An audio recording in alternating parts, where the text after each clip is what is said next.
నమస్తే, మీరు చూస్తుంది జీ24 గంటలు. Welcome to Zee special. ఎమ్మెల్యేలంటే అక్రమాస్తులు, బినామీ కంపెనీలు, భారీగా నల్లధనం, పదవిలో ఉండగానే అందినంత అందిపుచ్చుకోవాలన్న తపన, అధికార హోదా, మంది మార్పుల ఇవేవీ చాలవున్నట్లు ప్రతి పనిలోనూ కమిషన్లు. రాజకీయాలంటేనే రోత పుట్టించేలా ఉంది ప్రస్తుత పరిస్థితి. అందుకే ఇంతకు ముందైతేనా అంటూ తలుచుకోవడం ఇప్పుడు పరిపాటైంది. పదవంటే ప్రజాసేవ కోసమని భావించిన వారు ఎంతో మంది చట్టసభలకు ఎన్నికయ్యారు. అత్యంత సాధారణ జీవితం గడిపారు, ఇంకా గడుపుతున్నారు. మరోసారి ఎన్నికలు జరుగుతున్న తరుణంలో వారి జీవితాల్లోకి ఒక్కసారి వెళ్లొద్దాం.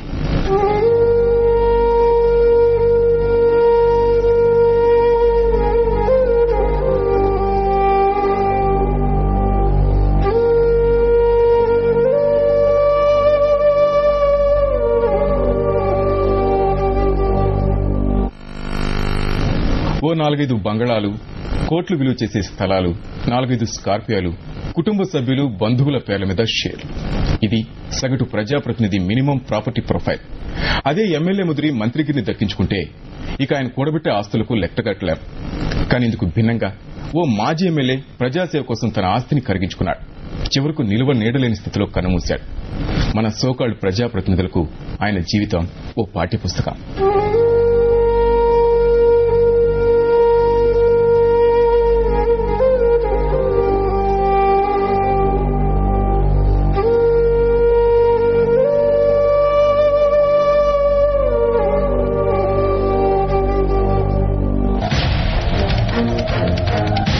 నువ్వు కోట్లు సంపాదించావు, నువ్వు ఆస్తులు కూడబెట్టావు, నువ్వు కమిషన్ల కింగ్వి, నువ్వు కబ్జా కోరువి.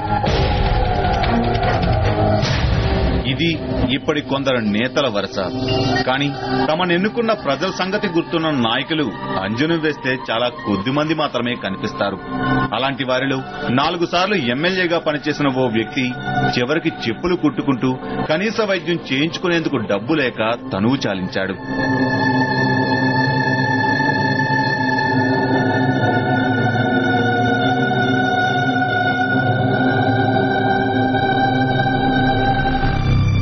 ఆయనే ఉప్పుల మల్సూరు, ఊరు సిరికొండ, మోతెం మండలం, నల్గొండ జిల్లా.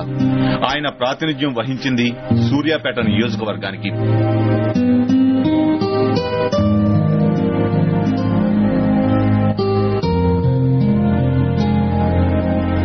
మంచితనం, రజాకార్లను ఎదిరించిన ధైర్యం, ఈ రెండు ఉప్పుల మల్సూరుకు 1952 ఎన్నికల్లో ఎమ్మెల్యే పదవిని కట్టబెట్టాయి. అలా ఒక్కసారి కాదు, వరుసగా 4 సార్లు. 2 సార్లు పీపుల్స్ డెమోక్రటిక్ ఫ్రంట్ తరఫున, మరో 2 సార్లు సిపిఎం తరఫున ఆయన ఎమ్మెల్యేగా ఎన్నికయ్యారు.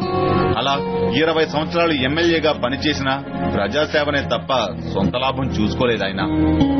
మల్సూరు గొప్పతనం ఇక్కడతో అయిపోలేదు.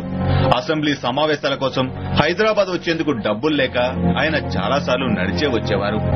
మల్సూరు మంచితనాన్ని, ప్రజాసేవపై ఆయనకున్న చిత్తశుద్ధిని ఇప్పటికీ సిరికొండలో కథలు కథలుగా చెప్పుకుంటారు.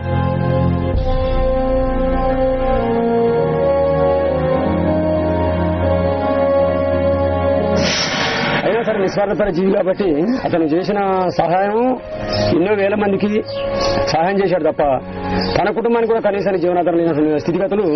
నిస్వార్థపర జీవి కాబట్టి తనకు ఆలోచన ఏమొచ్చిందంటే నా కుటుంబం కాదు, నాకు ప్రజలు కావాలి, నాకు పార్టీ కావాలనే ముచ్చట తప్ప ఇక 2 ముచ్చట రాలేదు ఆయనకి. కనీసానికి నేను ఎమ్మెల్యేనైనా నాకు ఇలాంటి హోదా ఉండాలి, నాకు కార్లు ఉండాలి, భవనాలు ఉండాలి, ఇల్లు ఉండాలి, వాకిలు ఉండాలి, నా పిల్లలతో ఉద్యోగస్తులు కావాలనేటువంటి ఆలోచన మాత్రం ఆయనకి ఎప్పుడు రాలేదు.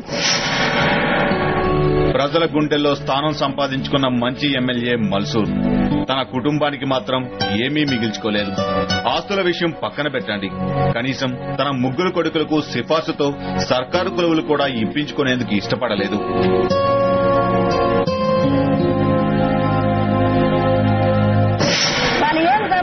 తామైతే లేదు.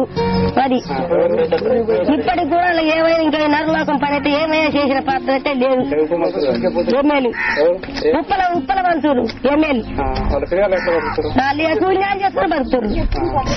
4 సార్లు ఎమ్మెల్యేగా అయి కూడా లాస్ట్కి వచ్చారు కూడా చెప్పులు కుట్టే పరిస్థితులు ఉండండి. మా ఎమ్మెల్యే గారు వాళ్ళ కొడుకులకు గాని, భార్య గాని, పిల్లలకు గాని ఏం సంపాదలేదు. లాస్ట్ కు ఎమ్మెల్యేగా దిగిపోయి కూడా మళ్ళీ సర్పంచ్ అయ్యిండు.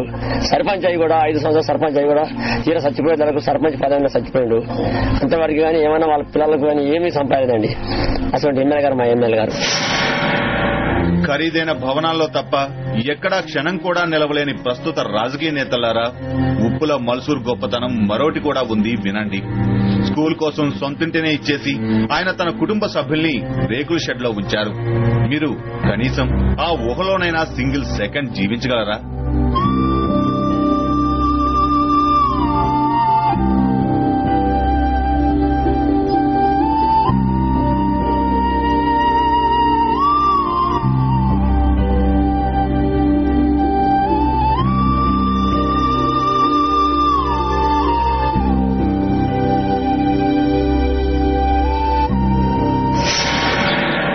నేను ఉప్పల మసూర్ గారి చిన్న కొడుకుని.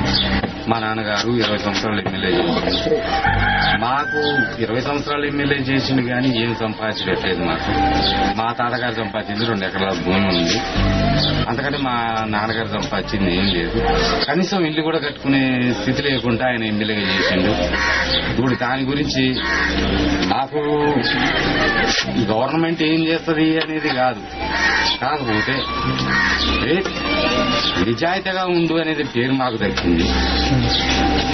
అంతేగాని మాకు సంపాదన కావాలి, నా కొడుకులకు ఉద్యోగాలు కావాలి అని ఏం ఆయన ఆర్జించారు. ఉప్పుల మల్సూర్ నిజాయితీ కథ నుంచి ఒక్క క్షణం బ్రేక్ తీసుకుని మళ్లీ ఓసారి వర్తమాన రాజకీయాల్లోకి వద్దాం. ఆ మధ్య 13 నెలల వాజ్పేయి ప్రభుత్వాన్ని ఒక్క ఓటు కూల్చేసింది. ఆ ఒక్క ఓటు రేటెంతో, జేబుల్లోకి వెళ్లిందెంతో లెక్కలేదు. అలాంటి పరిస్థితే ఉప్పుల మల్సూర్కు ఆనాడు ఎదురైంది.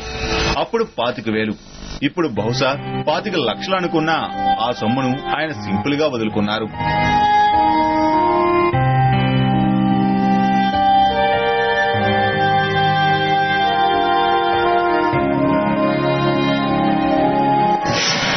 అట్లా మున్సిపాలిటీ ఎన్నికలైతే కాంగ్రెస్ కు ఒక ఓటు తక్కువ ఉంది. ఒక ఓటు తక్కువ ఉంటే ఆసారి డబ్బులు ఇస్తానని కూడా తిట్టి, ఈసారి వచ్చిన కానీ మళ్ళీ ఈ వంకలు రావద్దు, ఇట్లా డబ్బులు పని తీసుకుని ఇస్తే మాత్రం డబ్బులు పెట్టి ఎలగొట్టిండు. 4వ తరగతి 3వ తరగతి 5వ తరగతి విద్యార్థులకు ఉప్పుల మల్సూరు జీవితాన్ని ఒక పాఠంగా పెట్టడం వల్ల రాబోయే తరానికి నీతిని అందజేసిన వాళ్ళం అయితే మనం అని ప్రభుత్వానికి మనం గతంలో చాలాసార్లు విజ్ఞప్తి చేసినాం. ఈ సందర్భంగానూ విజ్ఞప్తి చేస్తున్నాం. పాలకుల్లారా, విన్నారా ఈ మాట? కనీసం ఈ పనైనా చేస్తే చాలు, అంతకంటే మీరేం చేయనక్కర్లేదు.